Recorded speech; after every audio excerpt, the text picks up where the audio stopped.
There are the intense lights. Yep. So glad you guys are all here. Rob and I wanted you here to say this and say this right now. Yeah. Thanks for a great weekend, everybody. Appreciate Have a great it, time. everybody. Bye-bye. Good night. Been awesome. You're the best. Oh, crap. I guess we'll do something else. We'll tack on one more thing. One more thing we'll tack on to this Saturday. Should we? All right. All right, fine. Ladies and gentlemen, not since World War I has the trench coat been more popular. Thanks to this man, it's Misha Collins. He's our angel. Come and save me tonight. He's our angel. Come and make it all right.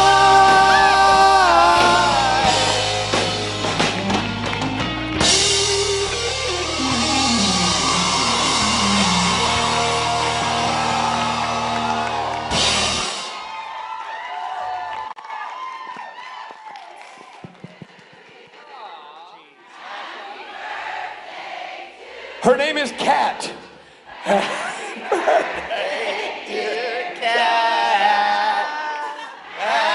birthday to you.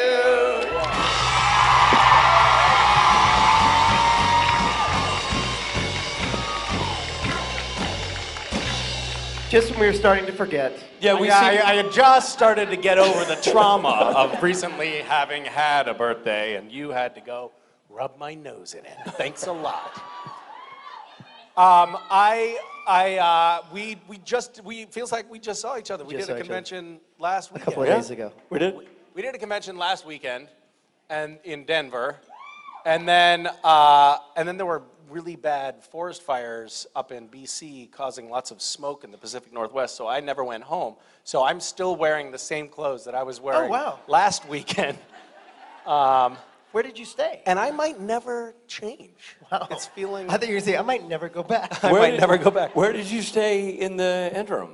All over the place, man. I've been all over the place. He's been everywhere. We've been man. sleeping in boxcars, in old railway depots, and it's been nice. That sounds great. Yeah. Oh, really, really fun. What about you guys? Did you go home? For 24 hours. Great. I landed, I went, boop. And then You just have to touch the. Yeah, it's like some kind of relay where you just touch the door and run back to the airport. just enough time to remind my kids who I am. You're so OCD that you have to go home for 24 hours, and then you can go back out into the convention. So did you make it a week-long birthday celebration? Is that what you did? Was it just you all week? Basically. Yeah. Basically. Good. You told the other hobos it was your birthday down by the... Sing it to me again, guys. All right. We're getting off the stage so you can enjoy this man. Thank God. I thought Misha that was Collins. never going to end.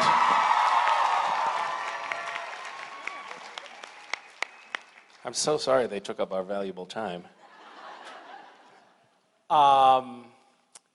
So lovely to be in North Carolina. How many of you, by a show of screams, are from North Carolina? I spent a lovely summer in Lexington, North Carolina. Did you know that? Did you know that about me? Did you know that we had this point of congruity between us? My girlfriend at the time, wife now, was writing her BA thesis on. She was an anthropology major, and she was writing an ethnography of a trailer park.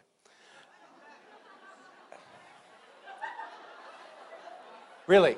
So we moved into a trailer park in Lexington, North Carolina, and immediately took in a stray dog named, aptly by us, Fancy. Fancy was covered in fleas, and we couldn't get the fleas out. And our trailer was very inexpensive, and so the bathtub had fallen through the floor. And we didn't want the other residents of the trailer park to think that we were like these fancy college students.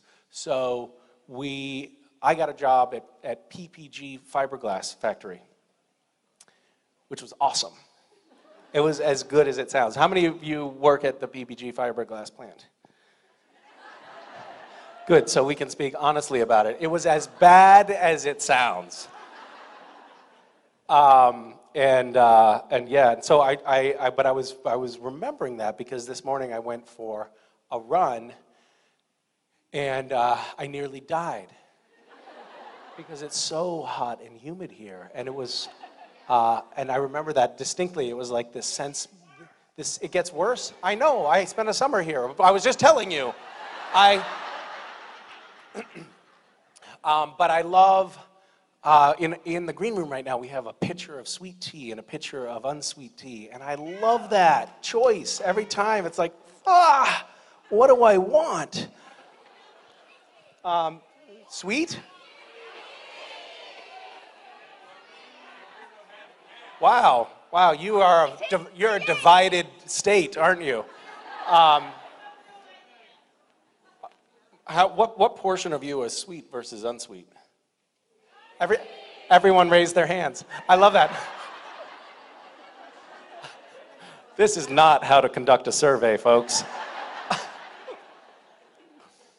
I was remembering I had gone on a run. We had this really shitty 1980 Chevy Citation hatchback. And the Chevy Citation is an incredible car because it's a hatchback, but it's a V8.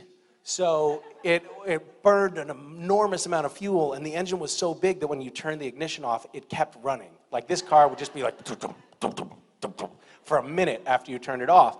And I drove to this park to go for a run, and parked, and I went for the run, and it was like sunset, and it was beautiful, and I was covered in sweat, and then I went to leave, and the park had closed, and they had put the gate up over the road, and I couldn't get out, but I gauged, I was like, I think there's enough space between that oak tree and the gate for me to squeeze the Citation around the gate. And there wasn't quite enough space. And so I squeezed it through, scraping both sides the whole way, and it condensed the car by about 2 inches and took off both mirrors and broke the side windows, but I was like, it's okay. It's fine, everything's fine. So those are some of my fond memories, and then, oh my God, we have this, I'm sorry, I'm just ranting and I'll stop soon, and I know that you guys have important things you want to talk about. But I was remembering being doing our ethnography, and we were recording video, and I can't remember how we explained it, but we would go over to the neighbor's trailer and record video, and people would just like let us record their evening dinner, where they would get into fights with each other and throw things at each other, and then be like, Misha, get in the car, you're gonna drive me to go get some beer, because his license had been suspended for driving drunk. It was a really great summer. I loved it. I'm gonna be taking my kids back east to do like a little memory lane tour of all of the places that were important to me in my childhood. So I'm going to take them to like McCusker's Market and the Bridge of Flowers and Berkshire East and maybe even up, Highway 8 and Route 2 and all of that. I think it should be nice. Try to see if we can find Shannon the horse. I think Shannon is probably, if we're being honest, going to be hard to find. Yeah. All right. I don't have anything else to tell you. Do you want to ask a question? We have this very traditional format where people ask questions and then I can come up and sit down and we can talk. You would like to sit up here and ask the question? Sure. Okay, come on up. Oh, yeah.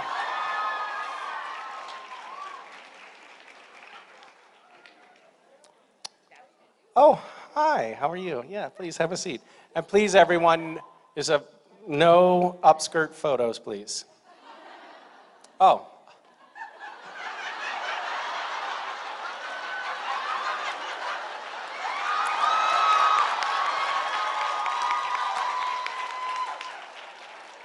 You handled that quite deftly. Well done, well played. I really was thinking, I don't know how she's going to solve this problem. And crossing the legs never occurred to me. Foiled again. How are you?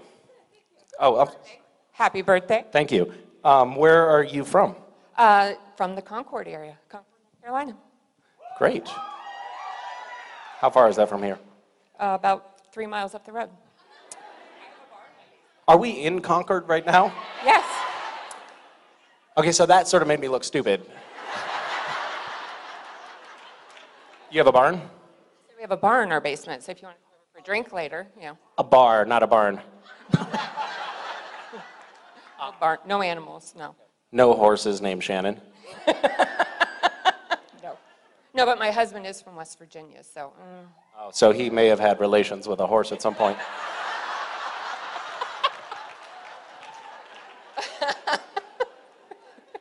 Do you sometimes like walk around with him and it's like, oh, don't see those stables, that's my ex over there.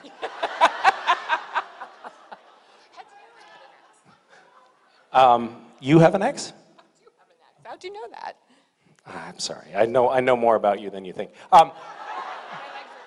Did you have a question? I did. I wanted to say this is a big treat. You are my daughter's favorite character. And So you're 1 degree of separation from actually liking me. That's pretty awesome. close, yeah. She refers to you as her spirit animal. So I just wanted to share that. Oh, it's good that we brought this back to livestock again. That's true. I didn't think about that. I'm very impressed by the work that you do through your charity with the Random Acts. And I think you could raise a lot of money if you could swing it to make like a grand prize that whoever does fill in the blank, contributions, whatever, that they get to be like a guest appearance as a fan on the show. That's a good idea. So we could basically pimp out the acting roles on the show. Everything, if you just did that, this whole room, like everybody would want to be on the show. That's a great idea. We could be like the first on-air prostitution racket. Legal. Legal, yeah, sure. Obviously, we'd have to move operations to Nevada, but all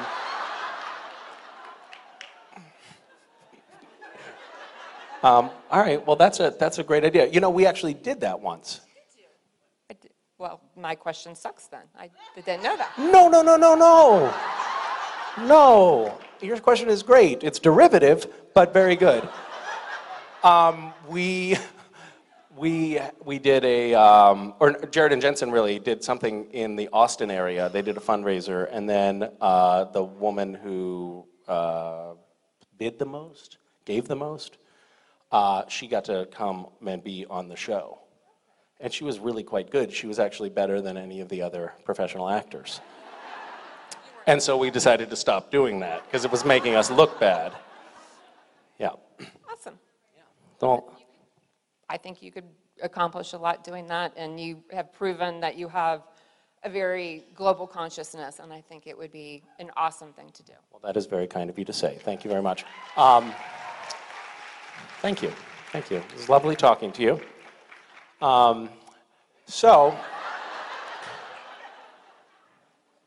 We have people, by the way, watching on the internet right now. Some of my favorite people are you guys are also some of my favorite people. Some of my favorite people are watching on the internet right now. Where's the camera?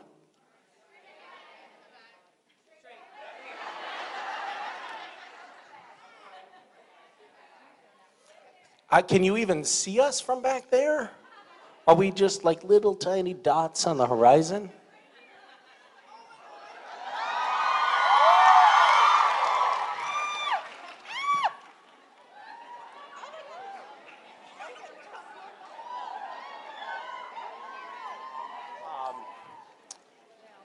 Seriously, how big are we on the... Well, now, obviously I'm big because I'm standing right in front of the camera. This is going to be very frustrating because every time I try to turn around, I just see the back of my head. Hello, people on the internet. What? Oh, if I do it fast, I can find.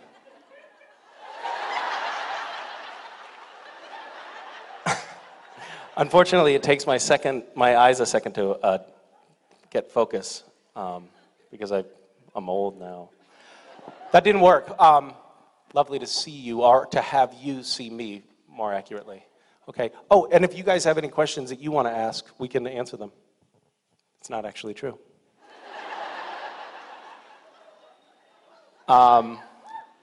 Hey, come on. Stop.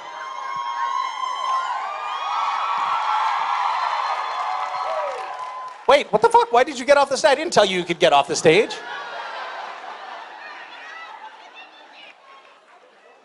Who told you to leave?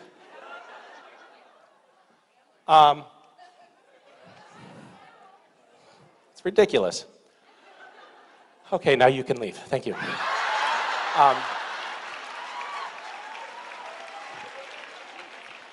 And do you have a question? Hi, Misha. Hi, how are you? I'm well. How are you? I'm pretty well as well. Thank you for asking. Awesome.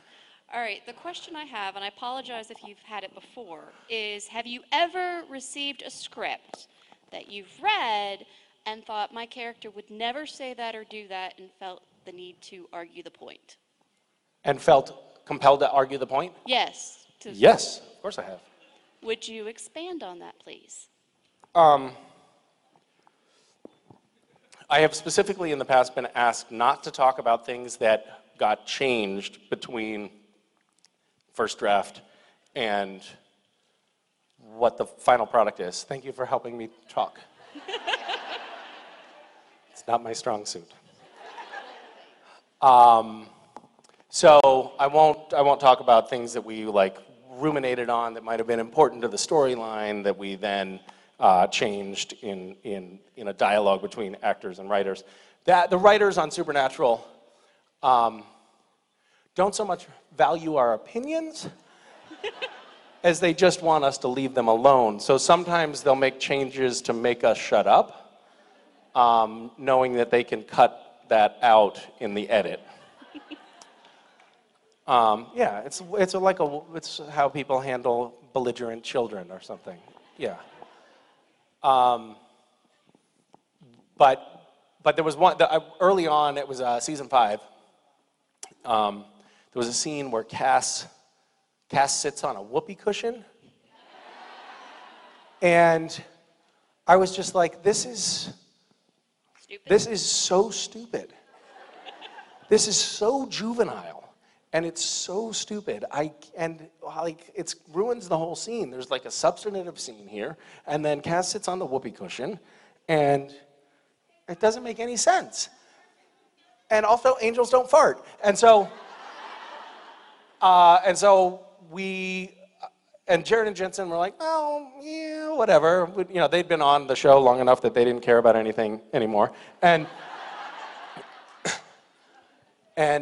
anyway, we called Eric, who's down in LA, and he was the show creator and showrunner at the time, and pled the case. Like, come on, this is ridiculous. And I fought for like 15 minutes, and the whole crew was like, "Oh my God, I can't believe they added this guy to the show."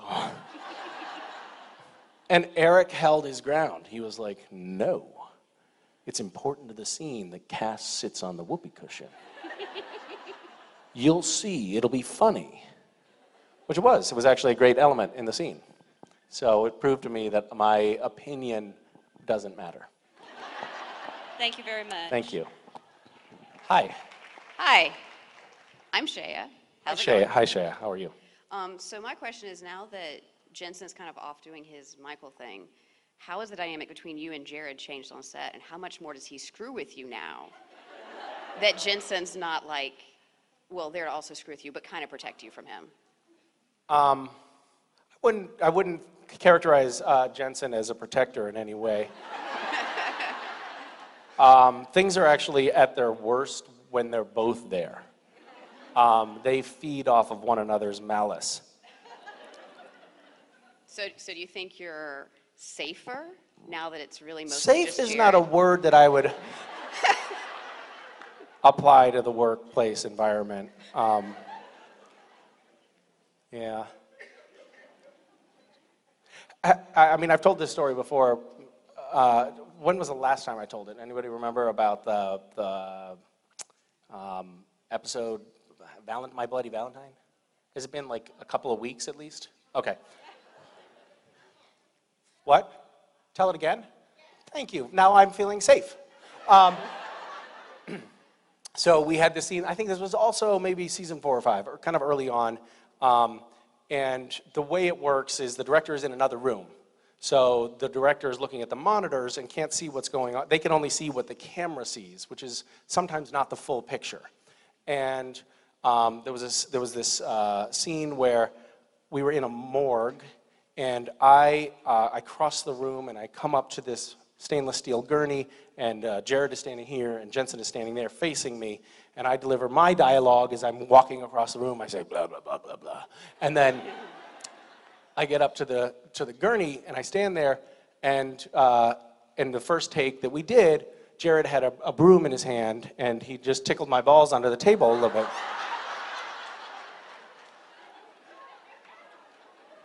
Just a little bit. But it was just the right amount that I started laughing, which is sort of my weird thing that I do when someone tickles my balls with a broom.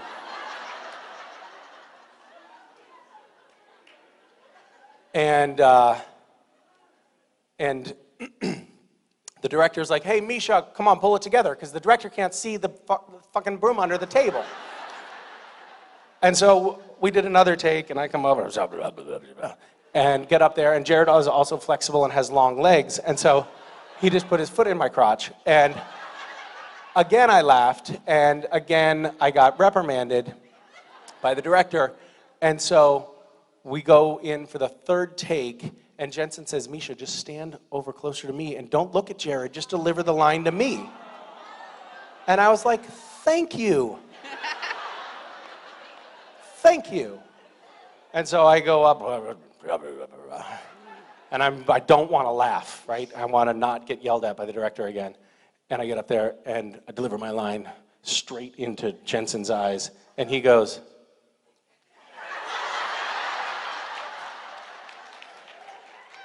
Why don't you just grab the broom and fondle Jared back?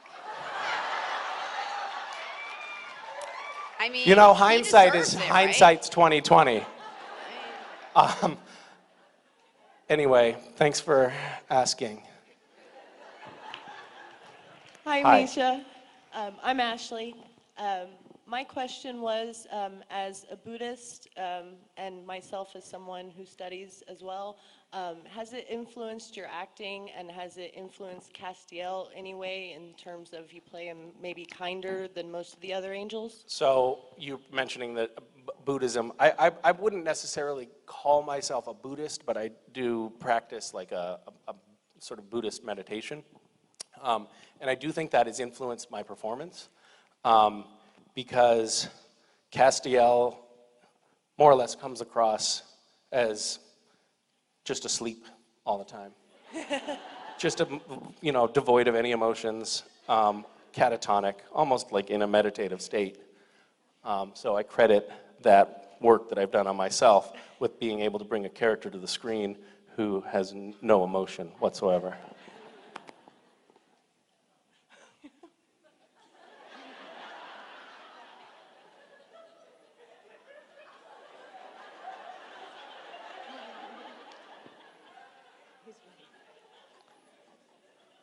There's something in your body language that's telling me that you were expecting more. But you're not going to get it.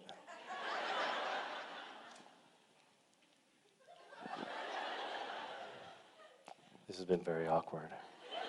You're doing great. Hi. Thank you. Hi, Misha. Happy birthday. Oh, thank you. We hate that we missed you at karaoke. You know, you couldn't quite make it, but if you'd come last night, you'd know that, the unofficial theme song for Supernatural is Can I just tell you that it's Carry On My Wayward Son. I know that about Carry On My Wayward Son and Supernatural. I also have to tell you that I hate karaoke. And, you know, I've discussed this with friends recently. They do too. Everyone, I don't know what it is, but I actually get more anxiety around karaoke than just about anything else in my life. Like I used to be really, as a young person, I was really terrified of nuclear holocaust. But now it's karaoke that scares me. Yeah. So, yeah, no, I wasn't there, that's true. Right. But I've also never been there. But that's not my question. Okay. But since you can't be there with, and we want to honor you, what Oh. would Castiel's theme song be? You could sing in your honor. What would your theme song be as Castiel? Castiel's theme song would be Rachmaninoff's Vespers, which, by the way, would be a fucking hit at karaoke. Yes, it would. It would be amazing. Yeah. Yeah, Thanks thank for you. asking. Thank you. Hi. Hi. Sorry. Don't apologize. You haven't done anything wrong yet. I'm just really nervous.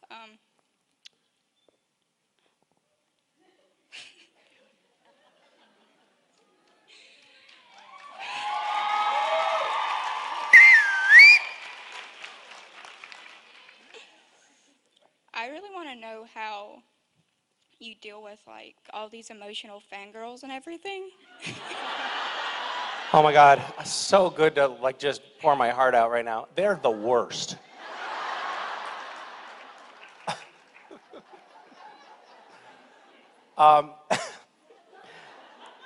Is that your question? Sir? No, don't apologize. You haven't, well,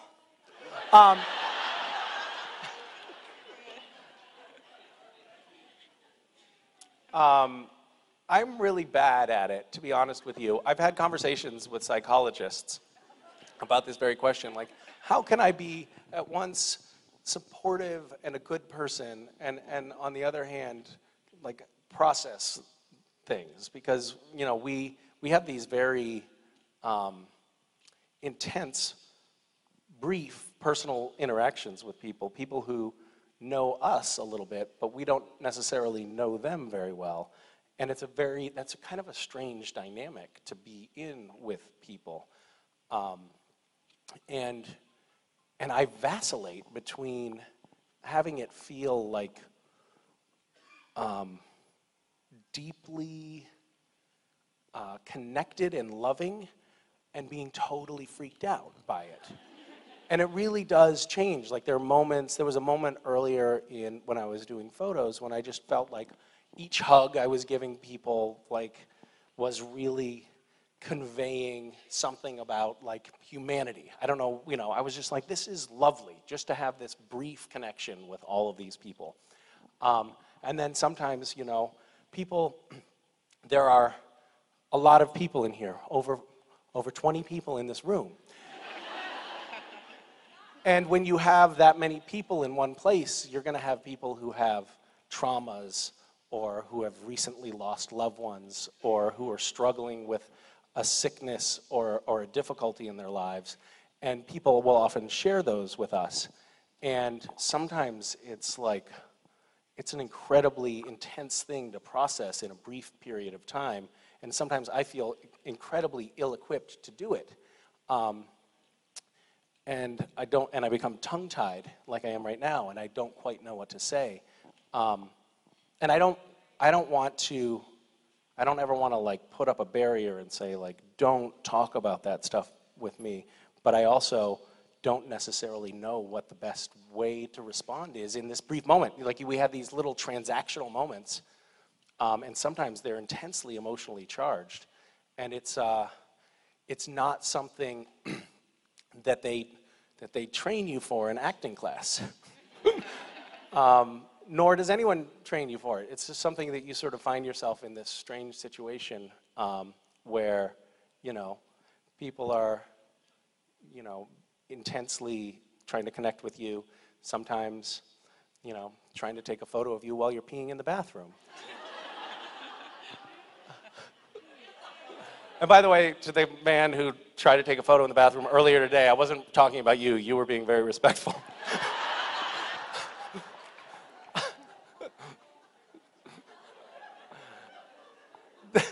There was a moment when someone did take at a convention, did take a photo of me urinating. And I was so shell-shocked, like the flash went off and it made the sound. And I think he was hoping that both of those things wouldn't happen, but it definitely, it was like, and I was like, ah!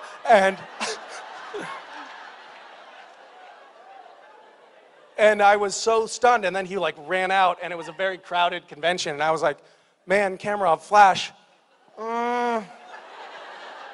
And then it was like a manhunt, because I never really got a good look at him. But I knew that there was a photo of my junk now running around the convention. And he had to be found. Because I don't want to make everybody else feel self-conscious about what they have, you know.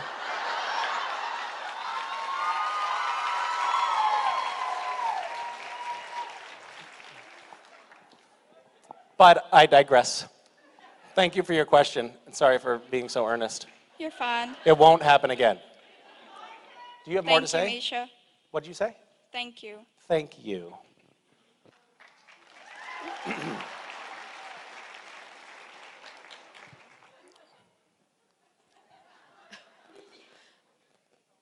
Hold on, I have to Google myself briefly.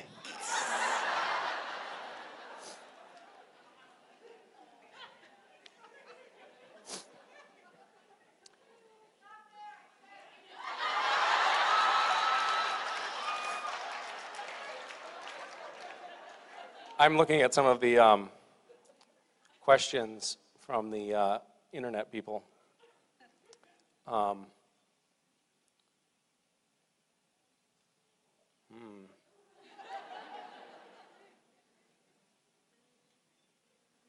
Do I ever babysit any of my cast members' kids? I will tell you this. No. No. But I would, but they wouldn't let me.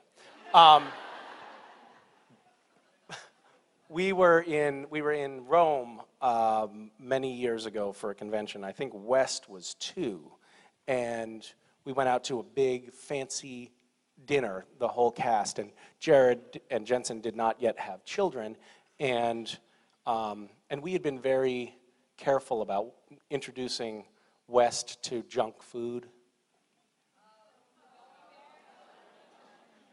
And when I wasn't looking, Jared took the white sugar packets out of the little coffee dispenser thing and just poured them into West's mouth, like, like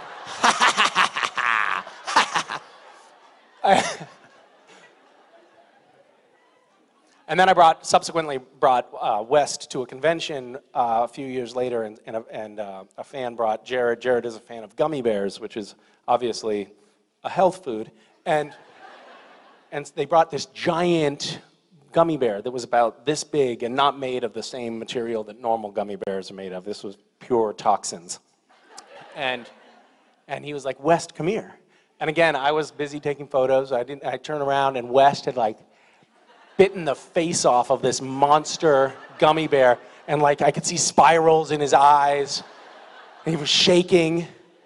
So I would say that I would definitely like Jared to babysit my kids, for sure. I would feel super safe with that. That wasn't your question. That was the internet's question. There was another. I'll answer one more from the internet. What do I currently have in my pockets? A banana. I don't know. I don't want to find out. This could be very embarrassing. I have a note that someone wrote me on Post-its.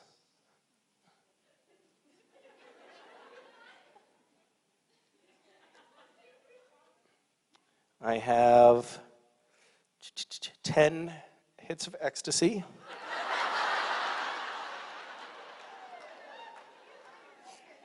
My wallet.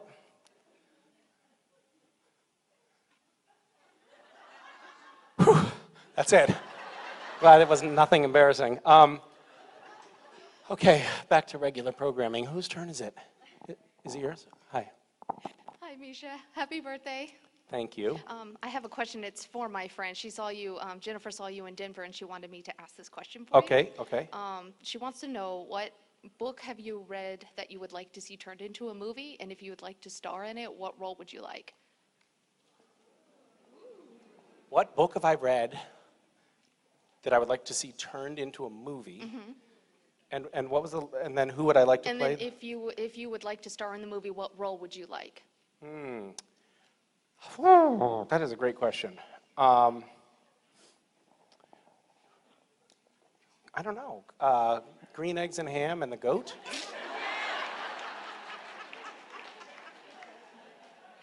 That works. The Goat. The Goat.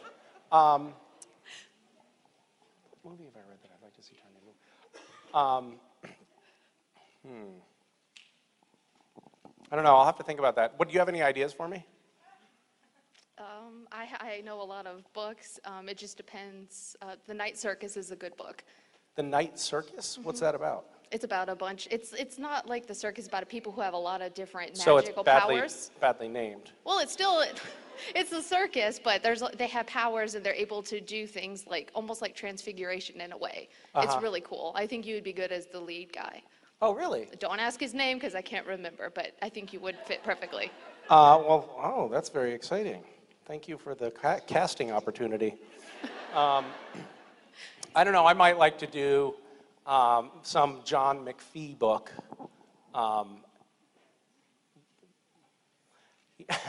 He wrote a book on geology that was very good. It could be riveting. It would take a long time to watch, possibly in the hundreds of millions of years range, but it was very good. Okay, all right. I would play The Rock, obviously, in that one. Or no, Dwayne Johnson should probably play that. I'll think about it. I feel like I sort of let you down. I didn't have a good answer for that question, Okay. but nobody's perfect, so. Thank you. Thank you. Hi. Hi, I'm Brittany. This is my daughter, Kinsley. I'm going to ask a question for her. She's Okay. a little nervous. Okay. She wants to know, what is your favorite season for Castiel's character and why? My favorite season for Castiel? I really liked him in season 3. He was just so badass at that point. They did cut all of his scenes, but because it overshadowed the other characters. Did your mother fairly represent you with that question? Is that really the question you wanted, or did she sort of mess it up? Yes, she messed it up? What? Did I mess your question up?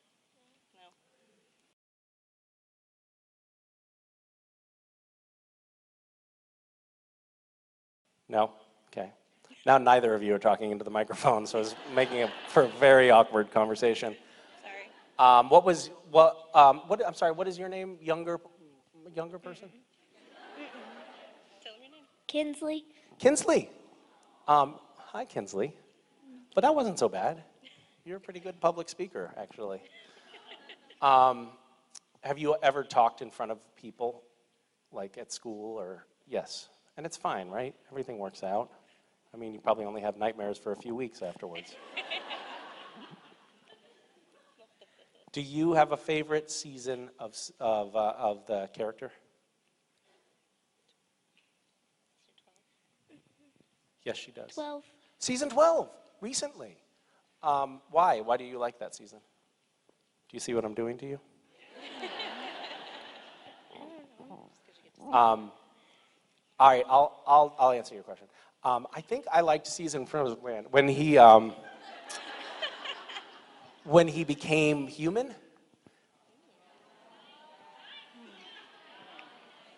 Nine?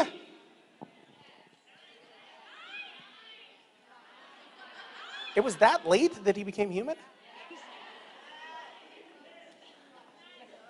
Oh, wow. I would have placed it a few years earlier than that. I haven't watched the show in a while, so.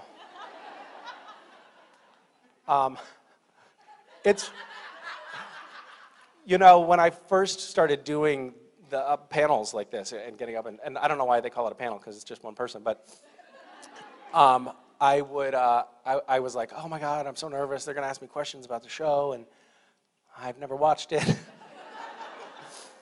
But now I feel okay with my role in this dynamic, which is to have time. But it's season 9, huh?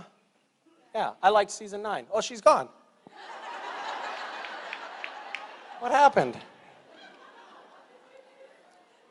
Bye. Nice talking to you. Oh, you're actually leaving. Like you're done. Oh no, you're just going to your seat over there. Sorry for putting you on the spot. Yes, hi. Hi, Misha. I have a question about parenting. Is there a recent interaction with your kids where you felt like it went well, or you did well, that does not involve children feces? Wait. Wow. Sorry, how did that question end? Say that again. I want to know if there was a recent experience with your kids that you feel like went well, or that you did well in that interaction as a parent that did not involve children feces. Okay, so you want a non-scatological story here. Right. Okay. I don't have very many of those.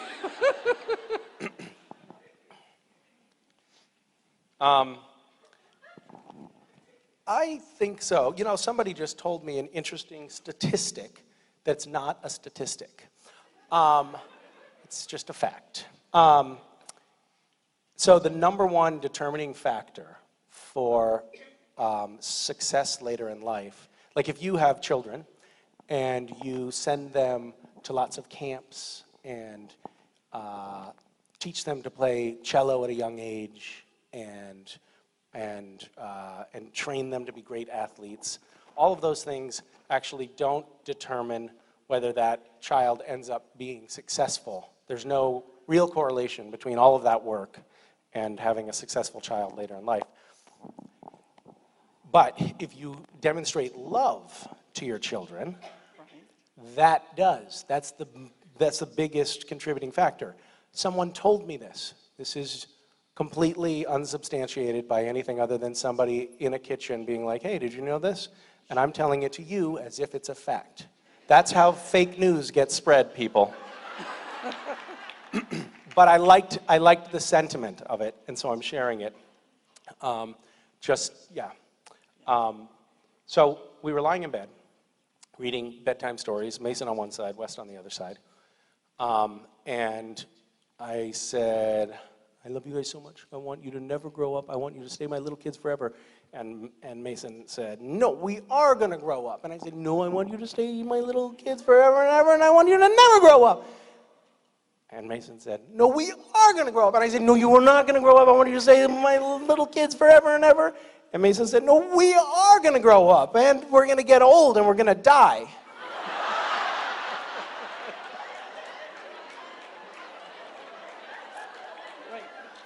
And I just thought that was so sweet.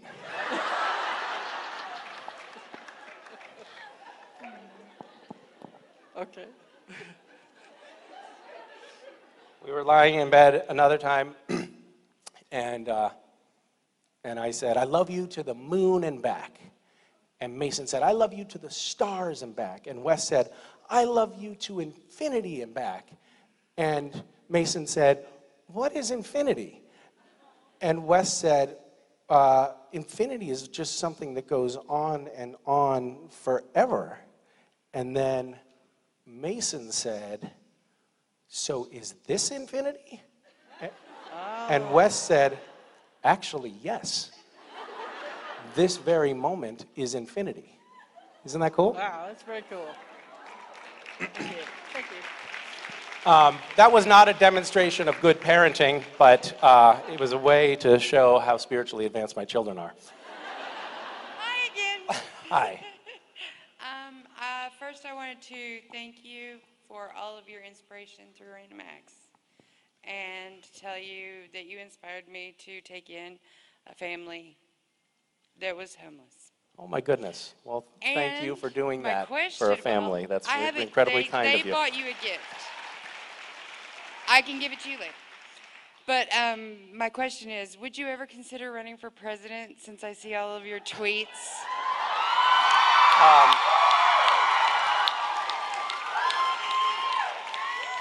Would I consider running for president? Yes. I am grossly unqualified to be president, but that doesn't seem to stop. No.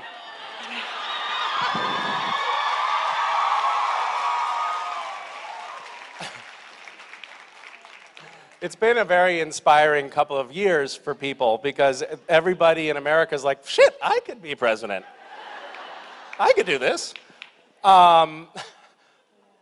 Better than our current president. So yeah, thank you. Thank you for the idea. A political science degree. You're probably quite well qualified, really? judging by your tweets. Judging by my tweets. Also, a good way to gauge your elected officials. Yes, we are definitely witnessing the fall of an empire. Thank you for your kind words. Thank you. Hi. Hi. So my question is, what is your spirit animal? And the reason I ask is because my 6-year-old daughter thinks she's a cat, and so she likes Thinks to that act. she is a cat? Yes, and when I when I fuss at her, she hisses. Were you at going to me. say when I punch her? Yes. Yes. Okay. So I'm no parenting expert. But do you aim for the head, or like, what's your strategy? Whatever I can get to first. Yeah, that's good. But, good mom. She will hiss at me. She will? Yes.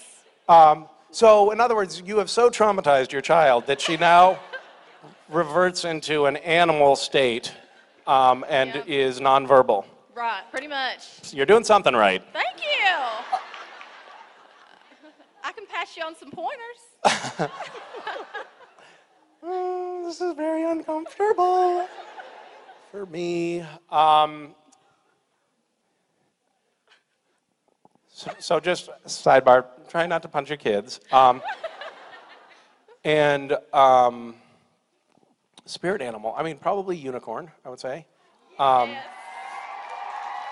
She thinks she's a cat, huh? Yes, she really That's does. pretty She wears, cute. she's in 1st grade, and she wears cat ears, headbands to school every single day. Like, Oh, really? She will not go to school without, and she has several pairs.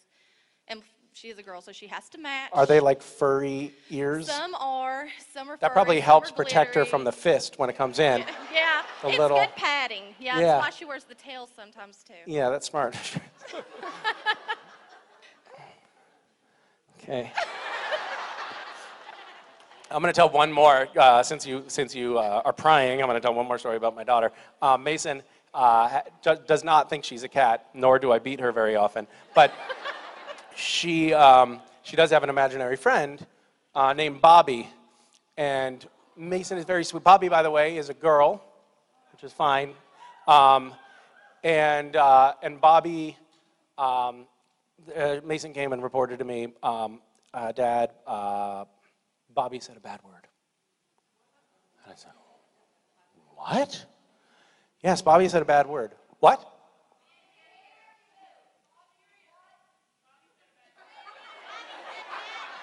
I'm sorry, I can't hear you.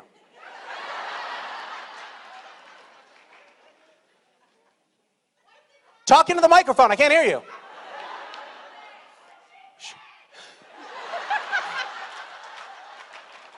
She said, Mason said, Bobby said a bad word. Bad word. Was that so hard? Open your fucking ears. I'm just kidding. So Bobby said a bad word, and I said, oh no, what did Bobby say? And Mason said, Bobby said fuck. So I choked her and I killed her. So she may have learned it from you. Yeah. Well, she's not murdered anybody yet, so I think I'm still doing okay. Okay, good. Thank you. Yep. Okay. I'm sorry, by the way, for swearing. I don't know what happened there, especially at you, that section of the audience. I take it back. You're lovely people. You're just... Are we okay now? Okay. People have paid for me to swear at them?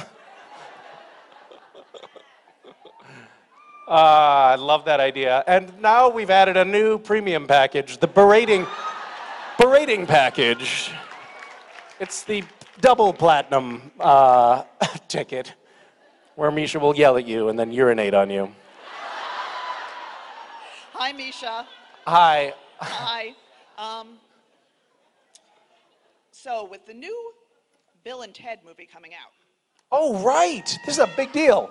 I was wondering, who would you like to meet from history? From history, who would I like to be? Other than Keanu Reeves?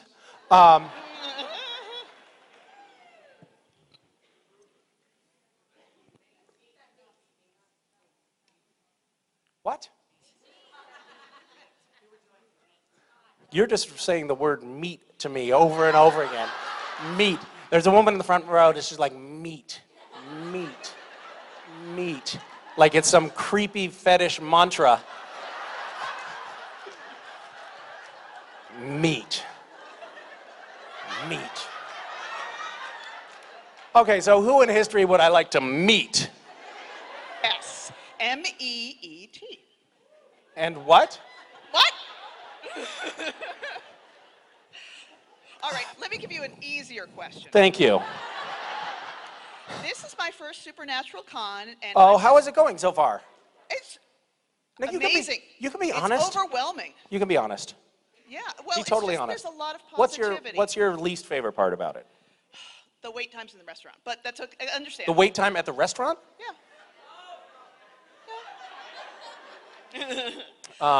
That's so, not my what fault. I wanted to know. Yes.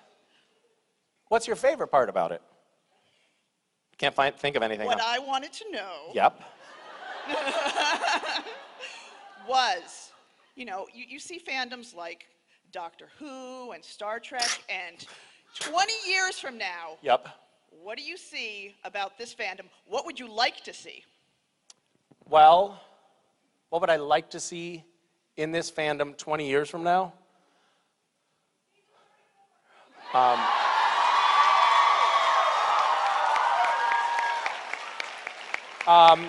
Well, thanks to Rachel, we do have wheelchair access, which is, I think, going to be coming in handy for more and more of the cast as time goes by. I would like to see... We now have known each other for a long time. Most of the people that you see up on stage here over the course of the weekend have been friends and coworkers for a decade, some of us a little more than that. And we've gotten to watch one another go through major life changes, having families, having separations, having maturing. Like Jared was he was a child, and now he's an adolescent. And knowing a group of people like that, who we've really bonded together, like we've become really close and we love each other, and it's really one of the best parts about this job is being able to come together with a group of people whom we all like, where we all feel like we're doing something kind of cool together.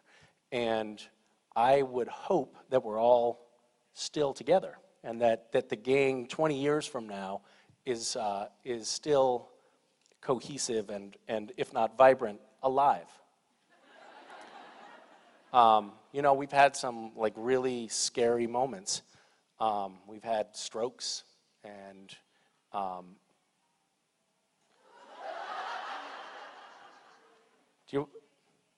what's that? So who's calling? Someone's phone is ringing. You can answer, it's fine, just answer it, it's fine. We'll wait. Have your call.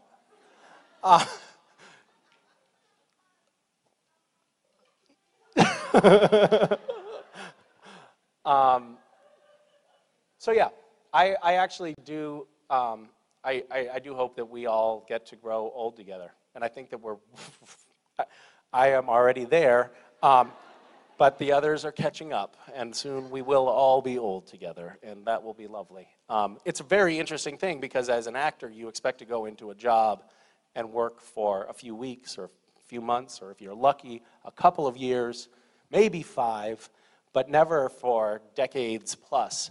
And to be able to be a part of something that lasts for that long is quite remarkable and unusual. And it means that this has been the biggest chunk of my professional life and a very big portion of my adult life spent on this show. And if it keeps going, I won't know anything but Supernatural. We'll become this weird little cloistered cult where the people that get up on stage have no idea what happened in the show, but they talk about it anyway. It's sort of like our president. Thank you. Hi. Hi.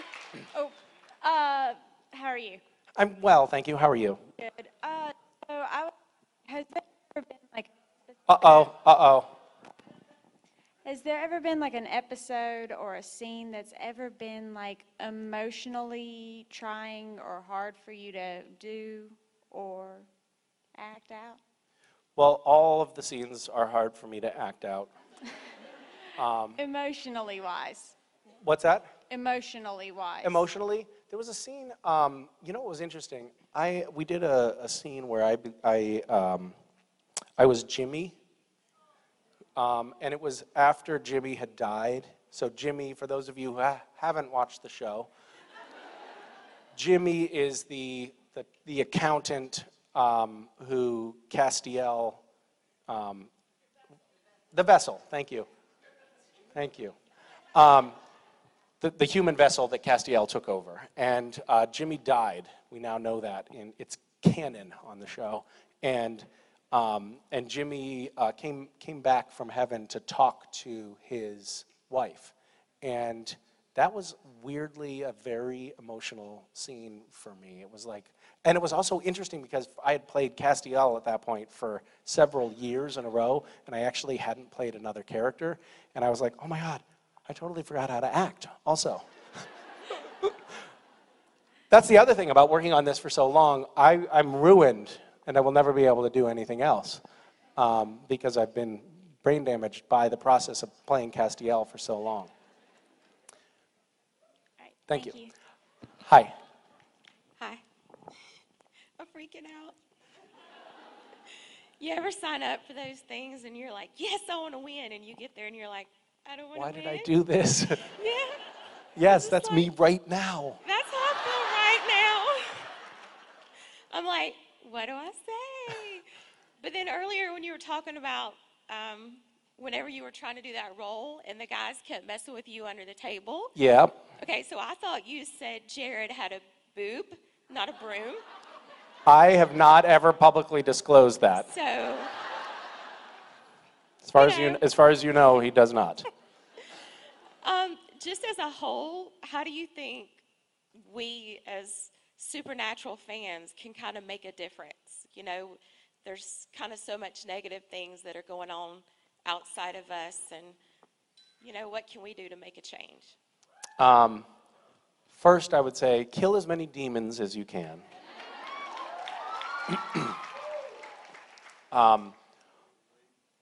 Well, I mean, I could go on and on about this. I mean, I think that this fandom has become so vibrant and such a powerful cult for a lot of different reasons. One, the show has been on for so long that people have literally watched this show since they were children and have grown up with the characters, and they've watched us grow old. But also this fandom has taken to kind of taking care of one another. So I definitely think that this is an unusual brew here, where people are, like, they seem to, within this community, go out of their way to be kind to one another and to protect one another. And that's something that people want to, they feel safe in, unlike me on set. And I think that that's lovely, and I think that that's a lovely incubator for doing good in the broader world. You know, we have like the crisis support network that we set up, where, you know, anybody who's suffering from severe depression or other mental health issues can, you know, come in and chat, and we've trained now members of this community to be moderators in these chats and help people. And there's people who've spent hundreds of hours as moderators now doing really amazing work, really helping other people in the community. So this is a place, it's a community where people are being kind to one another and being supportive of one another, and where people feel like, I think, they can be weird. I mean, I think that one of the things that I love about this fandom is that it seems to attract people who are misfits in the larger world. Like, you guys are basically weirdos. And yet you coalesce around this strange show, and you all feel like you belong in this community. And that's really remarkable. And it feels like, this is a good community for me, because I consider myself a weirdo as well.